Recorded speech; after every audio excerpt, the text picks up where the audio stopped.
Welcome, everyone, to Everyday Passions, Heart-Centered Conversations.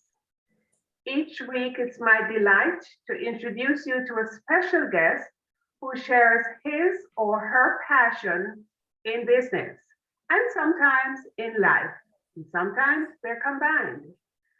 Today, I'm delighted to be joined by Shara Lewis-Campbell.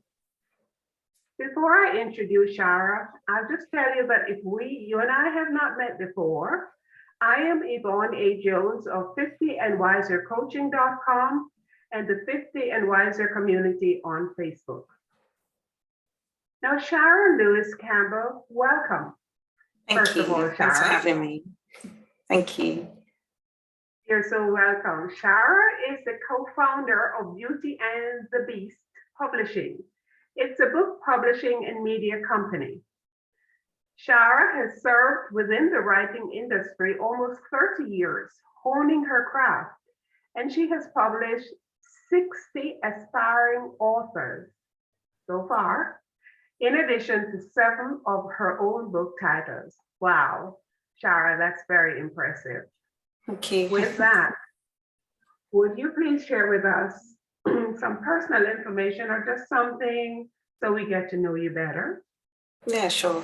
I think that something personal I'd like to share is something that unless you'd read probably my first 2 books, you probably wouldn't know. But during the period of 2016 to 2020, I'd spent much of my time living in Australia. So that's something personal that not many people would know unless you knew me or you had read my first 2 books. Great. Anything else you want to share with us? Having lived in Australia, I'm sure you have a lot you can share because right now you live in the UK. So yes. Is that, excuse me, should I understand that once after 2016 you returned to the UK and you've been there since? Yeah. So I've been living in the UK because that's where I'm born and bred anyway. And then I had the opportunity back in 2016 to travel to Australia. And I came back soon after that visit and then went back again. And I was there till 2020. So just before actually midnight of the 1st of January 2020, I flew back in to London from Melbourne, Australia, because I had learned that I was going to be a grandmother for the first time. So I've been back ever since. Well, congratulations, grandmas reunite. Yes, best thing ever. Lovely. So Shara, what is one of the things that you're truly passionate about in your business? I would say the main thing that I'm truly passionate about is really being able to publish aspiring authors that are not typically from the industry. It would be the same sort of journey that I had. So I'd been writing for a very long time, but wasn't typically from the industry. So being able to do that and bring, as you mentioned, bring 60 new authors into the industry, that's really where my passion lies. Now, you mentioned to me before that your mission is to create a concrete collective of authors into the industry. And you mentioned something that I found a little intriguing. You said, who write from a place of authenticity and integrity. Well, we hope that everyone does, but what makes this so unique? I think that these days, there is a tendency for writers to write from a place of safety because they are concerned about fear of ridicule and just a fear of getting any negative press, etc. But that is not what writing is about. There are lots of, I would say, writers that write similar to other writers because they probably feel that person has been successful in their writing, so therefore they're going to do a take on what they're doing. But that's not what the industry requires. what the industry requires and is change. And how change comes about is through authentic writing and writing from a place of integrity. So therefore, you need to write about what you see, you know, and what your experiences are, so that we can learn from them. Writers have a way of being able to change the world that no other profession can do. And, you know, it can change law, it can reduce crime, you know, it can just make the world a better place within society. So why not write? That's the kind of writing that I'm interested in.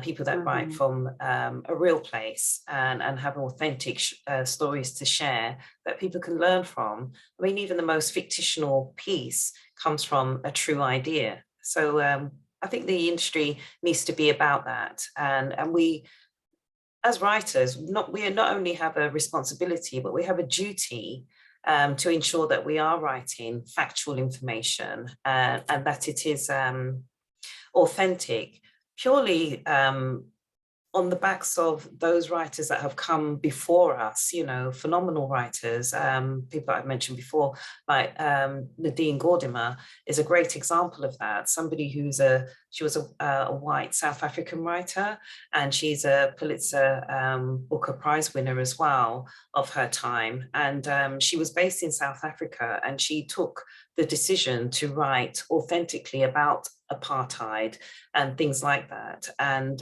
based on that, she was able to create change, you know, within her own country. And that's the kind of writing that we need to see more of. Excellent. You use the phrase that I jotted here, fictional piece comes from a true idea. So from that, I'm taking that your publishing company, you deal with fiction and nonfiction. But even Yes. if it's fictional, what would you say to expand on this a little bit more, that even if it's fictional, even if you're telling your story, how can we make our story be more meaningful, that it comes from the place you mentioned before, integrity and authenticity?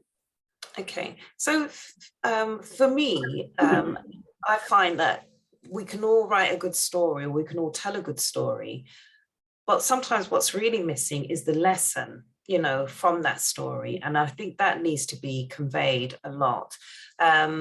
Whilst readers get caught up in the story, they're often looking to find solutions, you know, to the stories or to the examples that are being presented. For instance, when a good example is if you write a story that's based on a factual story, as I have done when I wrote my first two books. They were based on true events. So there is an element of it that may be fictional or not quite, as it were, you know, for whatever reason, maybe because it worked well for the piece, or there was an element that I didn't want to share or was reluctant to share. And but what was important to me is how I was able to demonstrate how I overcame certain things. So I experienced some racism and, you know, prejudice when I was in Australia. And for me, what was important was how I was able to overcome those obstacles. And I think that those are the things that is going to have a big bearing on the people that read those, because they'll be able to relate to those circumstances, or they can utilize those examples in their own lives for other circumstances that they may fit well into. I love that, because what you're basically doing when you write in that way, and as far as I understand it, is that you're sharing your experiences, but you're also sharing the lessons that you learn, so that someone else who reads your story, who may have a similar experience, they may be able to perceive it a different way. Exactly. Maybe a different way from how they would have dealt with it. And it's like an aha, like, oh, this is what something like this happened to me too, but this is how she dealt with it, or the author dealt with it. So I really appreciate that. That's now, right. Shara, now, was there a particular point in your life because I know you have been, we had a conversation and you have been writing for quite a while. Was there a particular point in your life or just an event that allowed you to recognize that this is where you really want to plant your stake? This is where it's a passion for you to write and to help others to get their message out into the world. Yeah, sure. When I'd for as far back as I can remember as a child, I've always had a passion for reading, and always enjoyed writing, and would often write short stories and so forth. And then as I got into what you probably described there as middle school, often I would, I was very strong. It was probably, well, it was my strongest subject, English, and I did literature and language. And I remember whatever I wrote would always be often read out, by the tutor at the time, in an open forum, and I'd be recognized for my work. So as well as the fact that I had the interest and the passion for it, I feel that it was a talent that I was just innate within me. When I set up my business, Beauty and the Beast Publishing, prior to that, I had a smaller publishing company, just a one-man band, as it were. And then I didn't feel as if I didn't have a plan, but I didn't feel as if my writing was very purposeful at that time. And I was very keen to find that purpose. And since opening this company, Beauty and the Beast Publishing, I have been able to find that purpose is there. And I'm very passionate about, imparting my knowledge to other writers or aspiring writers, and sharing that experience with them. So yeah, that's when it really happened. Great, thank you for answering that. So you just said a moment ago that you're passionate about sharing your knowledge. So as far as you have got with your company, Beauty and the Beast Publishing, how would you say that your passion for writing and what you do as a publishing company, how has this impacted the lives of others? I know you have some great stories. Please share one of them with us. Yeah, I would say that today it's been completely successful in the fact that 60 aspiring authors have come into the industry, as a result of the services that we offer. As well as that, we also have an academy as well, so that they're able to come in and even study with us and learn all the tricks of the trade. But what is, I would say, is probably more fulfilling for me is that 16 of those authors that I have mentioned come from challenging backgrounds. Mainly, they've either been incarcerated, or they're in halfway homes, or have been since released from prison. And they've all shown great strength within their writing, and they've all been involved within writing programs, and they've been able to change their lives as a result. So some have gone off and have utilized or their experience as becoming published authors and are doing that as a business, or some of them have taken on board the elements of publishing and are very much offering the same service that I'm offering, in their own demographic. So it's been great to see that happen. It tells me that I've got a very successful business model. Yes, you have. And that's really transformational for the individuals, those 16 authors who were in a position that you could of course say sometimes they're ostracized from society, but their writing has been able to reestablish them into society. Right. And you just said that some of them have actually started their own publishing company. So that was, I would say, you have made a tremendous impact on the lives of those individuals. Yeah. How does that make you feel? It was great. I mean, I've always wanted to know that my writing and my publishing and anything I do within the industry, is beneficial to somebody else. And so to be able to see that, I mean, I couldn't ask for a better legacy, to be honest. Love that. And now we're almost out of time, but you mentioned a nonprofit that you're also involved with. Can you just share a little bit about that with us? Yeah, sure.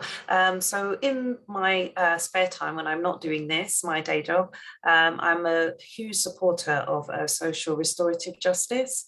And as a result of that, I raise awareness and campaign for that under my non-profit organization, which is called The Shift. I like that. Thank The you. shift. Okay.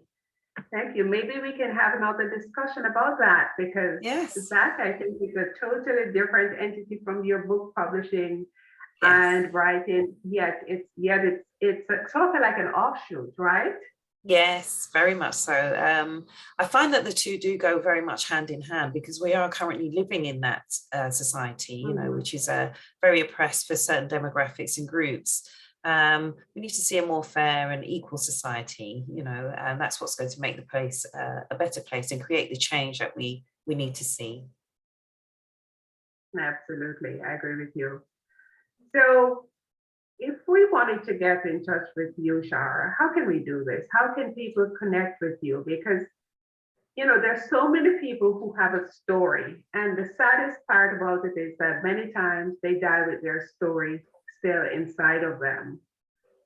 If someone wants to take a plunge or take a step in that direction of getting their story out into the world, how can they connect with you? I would say that the best port of call would be to contact me via the website, which is Beauty and the Beast Publishing.net. And outside of that, we are available on all major social media platforms. And so just type in Beauty and the Beast Publishing and you'll find us. Okay, excellent. And I know you're very active on LinkedIn. So it's Beauty and the Yes. Beast Publishing. Yep. Awesome. LinkedIn would be That's the main very one for us. right.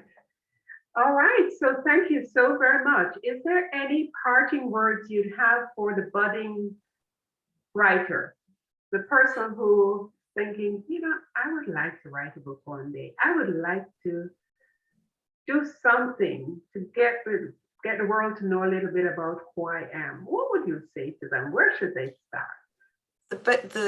I would say that the best thing for them to do is to definitely make contact with us. You know, that would probably be your best port of call.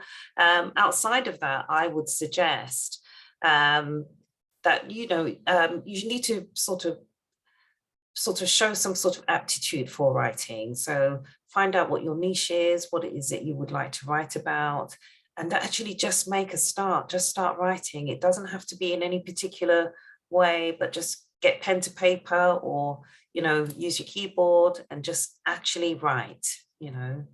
Nothing can be done without it. And write Thank you. authentically.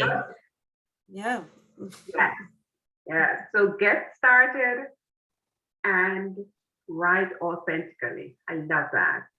So Shara, Yes. thank you so very much for being here today. You shared some wonderful gems. And for Thank those you. of you who are watching or listening, whether you're watching on YouTube, you're watching on Facebook or on LinkedIn, thank you for watching. Thank you for listening. And if you have any questions, please reach out to Shara or to myself. I will pass on your questions to her. Thank you, Shara. And for Thank you. everyone, until next time, this is Yvonne A. Jones. Have a wonderful day.